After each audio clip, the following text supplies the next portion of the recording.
Kaping libo kabanay ang mibakwit tungod sa engkwentro tali sa mga sundalo ug ingong miyembro sa ISIS-inspired group nga Dawla Islamia sa Maging Lanao del Sur.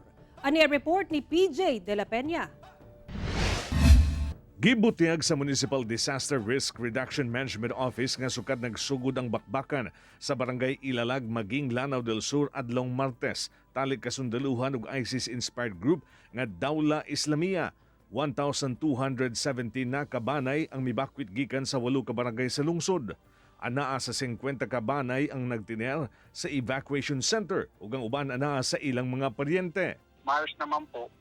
Saka po, kaya nag-share po naman kami sa kanila ng kanilang pangangailangan tulad ng mga pagkain.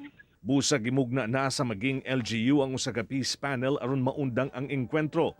Sa pinakaulahing ihap, tulo ang napatay sa mga terorista samtang usa ang namatay sa mga sundalo, upat sab ang samdan sa engkwentro.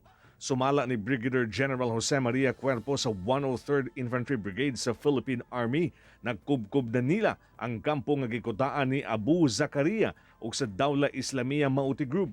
Unom ka high-powered nga armas, mga bala ug personal nga gamit ang narecover sa kampo.